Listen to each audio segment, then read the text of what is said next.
Les règlements de dossier, on peut retrouver à certains niveaux ce qu'on appelle des griefs. Les griefs, c'est à différentes situations où les droits des travailleurs n'ont pas été respectés. Et en processus, le local 711, c'est un de ses devoirs ou une de ses missions de défendre les travailleurs avec nos avocats pour s'assurer qu'ils sont respectés au niveau de la convention collective et les droits humains.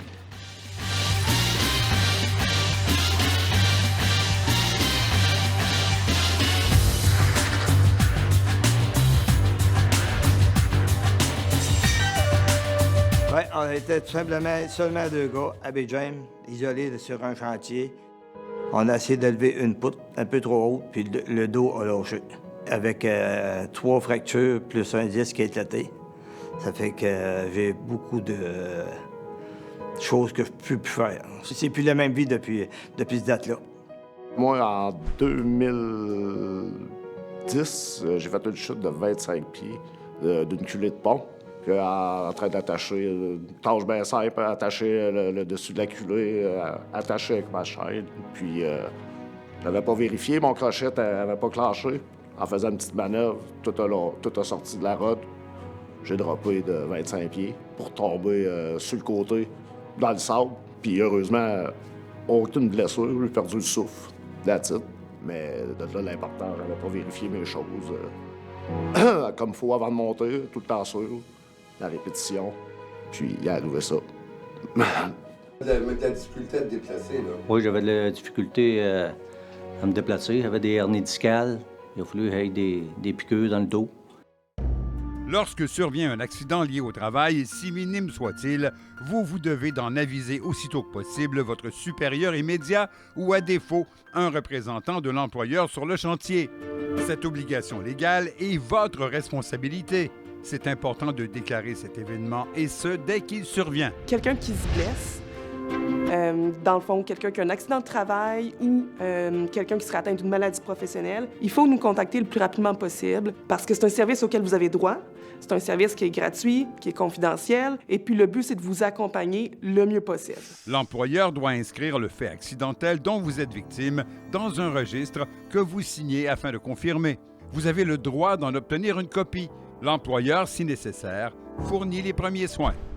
Peu importe la blessure, consultez un médecin sans tarder et présentez une attestation médicale à votre employeur si vous avez subi une lésion causée par le travail, blessure ou maladie, et que vous ne pouvez travailler au-delà de la journée de l'accident.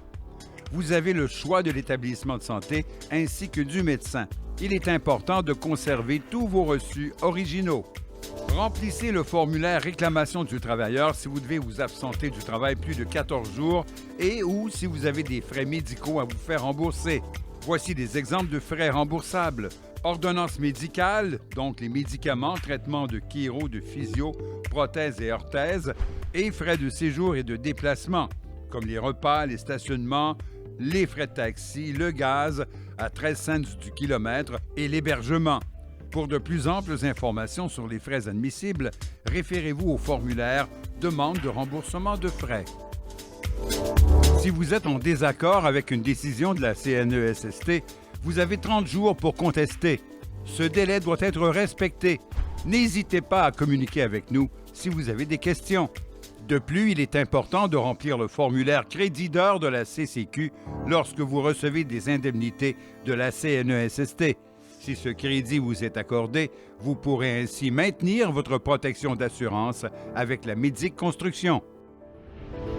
Il est très important de respecter les délais qui sont indiqués pour faire sa réclamation parce que lorsqu'on est hors délai, on risque de perdre nos indemnités ou les avantages que la loi nous permet d'avoir, juste à cause qu'on n'a pas contesté ou fait les actions nécessaires dans les délais requis et tous les délais sont écrits. Donc, c'est très important de faire attention à cela parce que ça peut vraiment vous faire perdre tous les droits que vous avez au niveau des recours à la CNESST.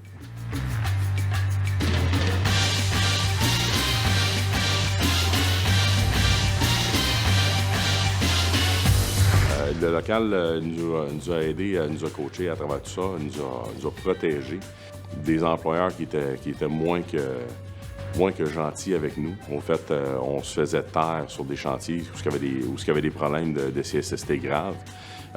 On parle de santé-sécurité. Puis l'employeur a tout simplement voulu nous taire en nous mettant à la porte. Puis le local est venu à notre défense là-dessus, montrant à la compagnie que c'est pas en faisant fi de la sécurité au travail qu'on va faire des meilleurs travailleurs. Puis c'est pas en les mettant à la porte qu'on va les taire non plus.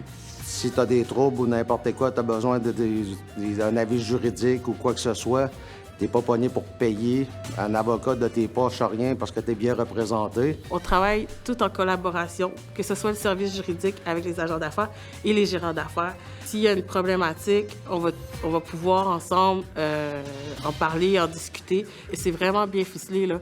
On a des dossiers qu'on règle, qu'on va en cours, que l'agent d'affaires est présent, que l'agent d'affaires aussi se déplace. On est vraiment une belle équipe. Donc, on est une équipe formée de 2 avocates, une technicienne juridique qui est notre adjointe. Et puis, on travaille, là, finalement, les 3 en collaboration.